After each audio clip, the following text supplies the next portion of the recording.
Bonjour à tous, bonjour Anaïs. Bonjour. Alors aujourd'hui on se retrouve pour que tu nous présentes cette machine à café à grains. Tout à fait, c'est la Nivona 695 Titane.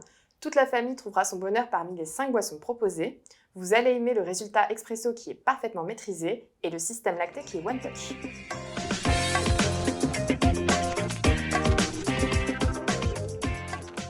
C'est parti pour 2 expressos. Allez, c'est parti.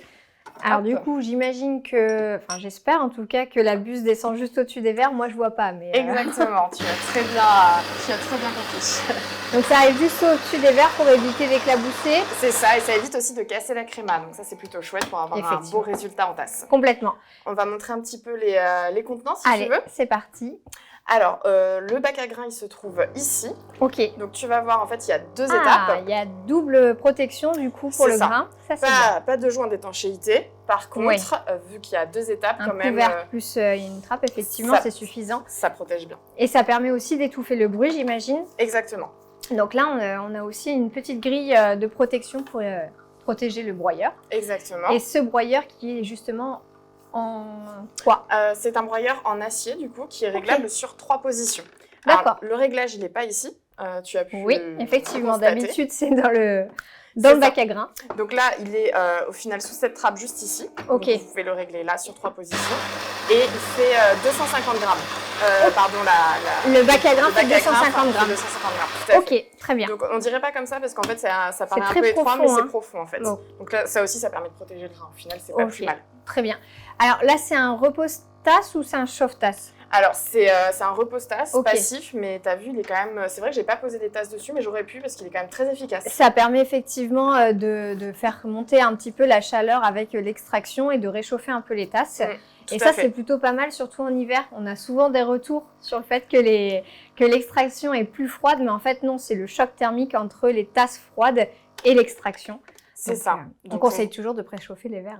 C'est ça. Et en plus, vous allez avoir, ça permet aussi de mieux développer la créma. Donc, c'est mieux. On n'a pas dit, mais ça se fait en 2 fois du coup. Exactement. Ça s'est fait en 2 demi-cafés. Donc, ça vous permet vraiment d'avoir un résultat similaire en tasse, que ce soit en résultat ou en température, par exemple. Ok. Et en tout cas, tu as fait un bon réglage parce que je vois qu'on a quand même une jolie créma. Alors, c'est notamment grâce au réglage de la machine, mais aussi du café utilisé. Et d'ailleurs, tu as utilisé quel café pour Alors là, c'est le Dark and Sweet de Café Luga. Ok, donc effectivement, les cafés Luga ont une torréfaction fraîche qui permet d'avoir un maximum de créma et d'arômes en tasse. Tout à fait. Et là, je ne t'ai pas encore montré trop les réglages, mais on y viendra juste après. Et tu vas voir qu'il y a quand même pas mal de possibilités avec cette machine. Ouais, déjà, on peut voir vraiment qu'elle est très belle, très épaisse. Et puis, elle accroche bien les bords. Donc ça prouve que c'est une jolie créma.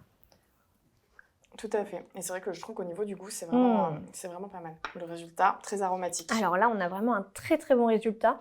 J'aurais même conseillé... Alors, on conseille de mélanger. C'est vrai, là, j'ai pas pris avec une cuillère pour pouvoir avoir un résultat complètement homogène en tasse. Et là, j'aurais bien voulu le faire parce que vraiment, on a un maximum de créma, c'est excellent. C'est vrai. On n'a pas fini sur les contenants, on va poursuivre là-dessus. Alors, le bac à eau est de mon côté. Le bac à eau, il est de ton côté. Je vais le sortir. Donc, tu vois, là, tu peux le sortir, mais on pouvait tout simplement juste lever ici pour le remplir. Donc, ça peut aussi être pratique. Et donc, c'est une capacité de combien? Donc là, on est sur 2,2 litres. Donc c'est plutôt pas mal quand même. C'est plutôt pas mal parce qu'on est quand même sur une machine qui a un gabarit que je trouve assez compact malgré tout par rapport à ce qui peut se faire. Elle est plutôt étroite, elle va être assez longue. Elle va être un peu profonde, mais sinon, je la trouve quand même assez... Enfin, la taille est raisonnable. En fait. Sur le plan de travail, je pense que ça passe parfaitement. Effectivement. Pour à peu près tous les gabarits de cuisine. Ça offre une belle autonomie et je vois que tu as mis une cartouche filtrante. Tout à fait, la fameuse cartouche filtrante. Donc, on vous le rabâche systématiquement, mais c'est trop important. On ne le dira jamais assez de toute façon. Jamais assez. Donc, en fait, cette cartouche filtrante va vous permettre de diminuer au maximum le calcaire, c'est pour filtrer l'eau. Ce calcaire, ça évite en fait qu'il abîme la machine et c'est aussi pour avoir un bon résultat en tasse. Oui, parce que ça permet de purifier le goût de l'eau et d'éviter d'altérer le goût en tasse. Et vraiment, ça, c'est important pour conserver à chaque fois une bonne extraction. On le répétera jamais assez, mais l'entretien de votre machine à café grain ou de toute machine à café est vraiment primordial. C'est primordial pour avoir au final un bon résultat en tasse, durable surtout. Et puis pour protéger, durablement la machine, effectivement. Alors ici, on a en fait le réservoir à eau usée et le bac à marc. Ok, donc, le bac à marc, c'est combien de galettes à peu près? Environ une dizaine, 10-11 galettes. Oui, c'est généralement un facteur un peu limitant, mais là quand même, ça permet d'en avoir suffisamment. C'est quand même suffisant. Et au niveau des eaux usées, donc ça aussi, on préfère vous l'expliquer.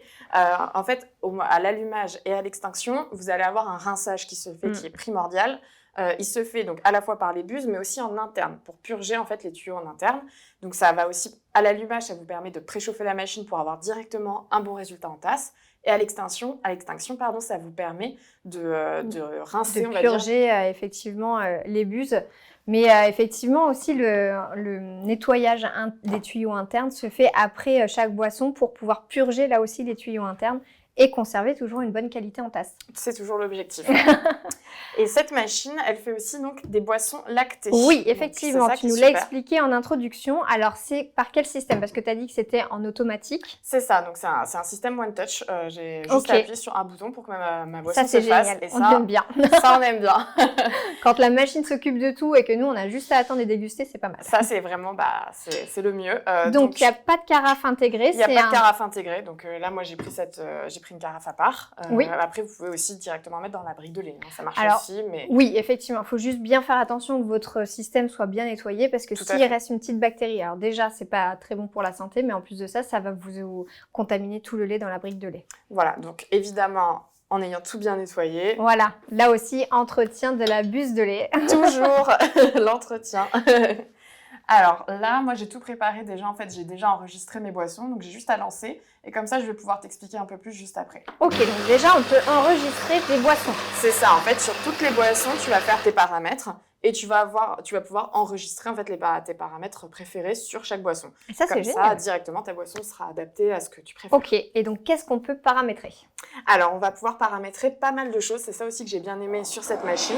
C'est que déjà, on va pouvoir paramétrer l'arôme. Ok. Donc ça, on peut le paramétrer sur 3 niveaux. Et donc l'arôme, est-ce que tu peux juste nous expliquer ce que c'est exactement? Alors ça va jouer en fait sur la pré-infusion. En fait, la pré-infusion, ça va être un jet d'eau qui va être là pour pré-humidifier le café pour qu'il gonfle et qu'il développe un maximum d'arômes. Ok. Donc en fait, selon ce que vous allez choisir, si vous allez choisir un arôme plutôt intense ou non, ça va faire une pré-infusion plus ou moins longue. Ok, donc ça permet vraiment d'avoir un résultat en tasse avec plus ou moins d'arômes. C'est ça, ça va vraiment la jouer sur les arômes que vous allez avoir en tasse. Ok. Et autre chose aussi, pour aller encore plus loin, c'est qu'on va pouvoir régler l'intensité. Ok, alors juste, je me permets de rebondir sur une petite chose, c'est que si on choisit donc une pré-infusion intense, là je vous conseille vraiment de mélanger avec une cuillère, de ramener en fait les huiles du café qui vont être plus lourdes et se déposer dans le bas du verre, de réussir vraiment à les remonter avec ce coup de cuillère pour avoir vraiment un résultat tout à fait homogène. Sinon, vous allez avoir toutes les huiles en fin de tasse et ça risque d'être un petit peu plus acide du coup à la dégustation. Exactement. Et là, en tout cas, l'intensité, donc vous allez pouvoir la régler sur 5 positions. Donc, c'est quand même vraiment pas mal, 5 positions. Oui. Pouvoir jouer à la fois sur l'arôme et à la fois sur l'intensité, je trouve ça vraiment complet. Ça permet effectivement de personnaliser au maximum le résultat en tasse. C'est ça. Aussi, tu vas pouvoir régler la température sur 3 niveaux. Ok, c'est sur la machine complète ou boisson par boisson? C'est sur la machine complète. D'accord, ok. Donc ça, c'est chouette. On va pouvoir aussi régler forcément la quantité en tasse. Mais pour la boisson lactée, ce que j'ai beaucoup apprécié, c'est que j'ai pu régler la partie lait, la partie café, la quantité totale. Ok. Donc ça, c'est pas mal, effectivement. C'est quand même bien pour se rendre compte. Toujours pour personnaliser en termes de ratio lait et café. Te connaissant, je pense qu'on est sur une bonne quantité de mousse de lait. Oui, tu me connais bien. Juste par rapport au système lacté, donc tu nous as dit que c'était un automatique. Oui. Mais tu as une action quand même à faire. C'est vrai, je comptais revenir là-dessus. C'est vrai que c'est pas totalement one touch, c'est-à-dire que ça se fait de manière automatique. Vous allez avoir juste une petite intervention à faire au niveau pour ouvrir en fait le système de vapeur. Donc, mais après la machine vous guide en effet. Donc mais c'est du semi-automatique. Voilà, pardon, c'est du semi-automatique. Je me suis un peu trompée.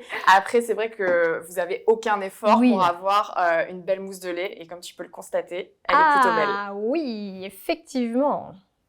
Donc c'est du semi-automatique, mais un très beau résultat en tasse en tout cas. Tout à fait. Alors là, le ratio est vraiment pas mal parce que je dirais qu'on a autant de lait que de mousse. C'est ça. On a quand même le café qui vient se positionner pile poil entre les deux pour avoir vraiment des jolies strates bien dessinées. Et on a une belle mousse. Alors on a quelques grosses bulles, mais c'est vraiment rien de méchant. Alors, est-ce que je peux avoir une cuillère? Merci, ça va me permettre de voir un petit peu la mousse. Oh là là là là. Ça prouve que c'est une très bonne mousse. Et tu as vu même au niveau de la texture, du goût. Oui, c'est vraiment onctueux, fondant. J'aime beaucoup. Ça, tu vas pas pouvoir déguster, mais ça sera pour moi. T'inquiète pas, je l'ai déjà goûté au cas où, pour être sûre. J'en doute pas une seule seconde. On a un très bon résultat, en tout cas, c'est vrai que c'est très onctueux et ce résultat, ne serait-ce que visuel, ça permet de bien montrer qu'on a une mousse avec des bulles très fines, c'est vraiment très sympa. Et le café que tu as utilisé se marie très bien aussi avec le lait. Alors pour réussir une très belle mousse comme ça, on a la réussite grâce à la machine. Exactement. Mais il faut utiliser quand même un lait bien particulier. C'est ça. Alors, il faut utiliser un lait plutôt frais. Donc, on conseille entre 3 et 4 degrés. Donc, un lait vraiment qui sort du frigo. Oui. Et idéalement, un lait entier. Donc, c'est celui qui contient le plus de protéines si vous voulez développer un maximum de mousse. Oui. Mais vous pouvez aussi utiliser du lait végétal si vous préférez. Donc là, on vous conseille plutôt du lait de soja ou du lait d'avoine. C'est ceux qui sont le plus riches en protéines. Plus riches en protéines. Mais voilà, en tout cas, un lait très frais, c'est important. Oui, complètement. C'est vrai que ça, on s'en doute pas forcément. Alors, on a parlé des réglages. Tu nous as dit qu'elle faisait 5 boissons. Quelles sont ces boissons du coup ? Alors, c'est ça que j'ai trouvé bien sur cette machine, c'est qu'il y a quand même la diversité de boissons. Même s'il n'y a que 5 boissons, je les trouve assez complètes. On a 5 boissons, mais on peut régler du coup la préinfusion, l'intensité. Ça permet quand même de personnaliser. On peut régler tellement finement que c'est quand même déjà un très bon point. Donc, on a forcément l'expresso qu'on vient de faire couler tout à l'heure. Bien sûr. On a le café long. Ok. Où là, du coup, ça va juste faire plus d'eau pour la même quantité de café, donc ça développe un peu plus l'amertume. Ok, très bien. Mais on a aussi l'americano. Ah, ça c'est pas mal. Et ça c'est pas mal parce que du coup ça évite de développer l'amertume puisque ça va être un expresso rallongé avec de l'eau chaude. Ok. Donc je trouve ça bien qu'il y ait ces 3 options café déjà. C'est vraiment pas mal parce que effectivement l'espresso, ça peut être très bien pour après le déjeuner. L'americano c'est, je sais pas, par exemple une pause dans la journée pour avoir un café qui est long mais léger et sans trop de caféine. Exactement. Et le longo, du coup, c'est plutôt pas mal pour le matin, pour avoir quelque chose un petit peu plus intense. Un peu plus intense. Et on va avoir donc le cappuccino. Donc alors, sur ces machines, on le sait, alors là, c'est le entre guillemets faux cappuccino, c'est-à-dire que le lait... C'est un petit latte macchiato au final. C'est ça, enfin pas si petit que ça, parce que tu as vu là au niveau des quantités, j'ai réglé au final comme si c'était un latte macchiato. Effectivement. Donc en fait, c'est à vous de régler ce cappuccino comme vous le souhaitez. Au niveau des quantités, de toute façon, vous pouvez être très précis, ça va de 20 à 240. Donc au final, si vous en faites un petit, ça vous fait au final quand même une diversité de boissons qui est déjà assez complète. Vous allez pouvoir faire de la mousse de lait, donc par exemple toute seule, pour mélanger par exemple avec du chocolat, donc ça c'est super pour les enfants. Oui. Va y avoir l'eau chaude aussi, qui est elle aussi réglable sur 3 températures différentes. Ça c'est pas mal en fonction du thé qu'on utilise, parce qu'on sait très bien qu'il faut pas la même température pour du thé vert, du thé noir ou une tisane. Donc ça permet vraiment de pouvoir régler en fonction du thé. Ça c'est exactement. Donc aussi. tu vois, au final, on dit 5 boissons, mais on a un panel qui est quand même assez large de possibilités. Ça s'ouvre vraiment à toute la famille pour le coup. Ça s'ouvre à toute la famille. C'est ça qui est plutôt bien. Au niveau de l'interface, en fait, on a cet écran qui fait 2,4 pouces. Ok. Et en fait, c'est un écran couleur qui est vraiment très simple à utiliser. Vous avez juste à cliquer et ça vous guide. Et vous pouvez aussi enregistrer en fait Mon Café, où là, ça vous laisse en fait une boisson de plus que vous allez pouvoir avoir en accès direct. Ok, donc personnaliser une boisson pour l'avoir directement dans le menu. C'est ça, donc ça c'est intéressant aussi. Ok, on a parlé donc des réglages, on a parlé des paramètres, on a parlé des contenants, on n'a pas trop parlé de l'entretien, enfin on a quand même abordé le sujet. On a abordé le sujet. Mais il y a un entretien qu'il faut faire quand même régulièrement sur les machines à café grain, c'est nettoyer le groupe d'extraction. Exactement. Alors ce groupe, il se trouve juste ici. Et d'ailleurs, on va voir au passage donc, le réglage broyeur dont je t'avais parlé tout à l'heure, donc sur 3 positions. Le groupe, en fait, il est juste ici, donc vous pouvez le retirer. Nous, ce qu'on préconise, en fait, c'est de le rincer à l'eau tiède environ 1 fois par semaine. C'est important, du coup, pour garder un bon résultat en tasse. Et surtout, n'utilisez pas de l'eau trop chaude parce qu'en fait, ça va enlever les graisses qui sont très importantes en fait, pour les mécanismes. Il y a de la graisse, effectivement, sur le groupe, la graisse alimentaire pour comment faire fonctionner correctement les rouages. Mais l'eau froide ne va pas non plus retirer les huiles du café qui se déposent. Exactement. Donc, une eau tiède, effectivement, c'est le juste milieu parfait pour le nettoyage. C'est ça. Et sinon, après, cette machine, elle va quand même avoir des systèmes automatisés. Elle va avoir aussi des systèmes d'alerte. Là, par exemple, on vient d'utiliser le lait. Donc, j'ai tout de suite une alerte qui me dit « rincer la buse vapeur ». Donc là, j'ai juste à aller dans le nettoyage et lancer le rinçage de la buse vapeur. D'accord, donc ça se fait en automatisme aussi, ça c'est toujours intéressant. Oui, donc elle vous guide en fait, cette machine, donc il n'y a aucune aucune difficulté. Et pour le détartrage, j'imagine qu'elle nous alerte également. C'est ça, vous êtes alerté. C'est généralement environ tous les 2 mois qu'on conseille de le faire. Ok. Ou même, justement, aussi parfois, si vous constatez une différence de température dans votre café, sans avoir touché les réglages, ça peut aussi être dû à un détartrage qui est nécessaire. Ok, effectivement, ça peut venir entartrer un petit peu le thermobloc et donc baisser la température. Donc, c'est important de l'entretenir lui aussi. Et ce que je t'ai pas dit aussi, c'est que là, du coup, c'est la version 695, donc en coloris titane, qui est en ABS mat. Je trouve que le résultat est quand même assez sympa. C'est assez sympa, ça donne une petite touche de modernité. Ouais, ça change du noir et du blanc, mais vous pouvez aussi la retrouver en noir, en total look noir. Donc du coup, Nivona 690. Ok, très bien. Donc là, le nom change, mais c'est vraiment juste le coloris qui change, et sinon ça va être la même machine. Ok, on a les mêmes boissons, les mêmes réglages. Exactement. Très bien. Et en tout cas, merci Anaïs de nous avoir présenté cette Nivona 695 Titane Chrome. Exactement. Qui permet de réaliser jusqu'à 5 boissons, mais de personnaliser aussi chacune de ces boissons, que ce soit sur la pré-infusion, l'intensité, le volume en tasse, et avec un réglage broyeur également. Si cette machine vous intéresse, vous pouvez la retrouver chez nous juste ici. N'hésitez pas à vous abonner à notre chaîne YouTube pour retrouver les vidéos dès qu'elles sortent par là. Et pour voir tous les tests sur nos expresso broyeurs, c'est juste ici. Et si cette vidéo vous a plu, n'hésitez pas à laisser également un like ou un commentaire. Et en attendant, on va vous dire à bientôt. Bon café!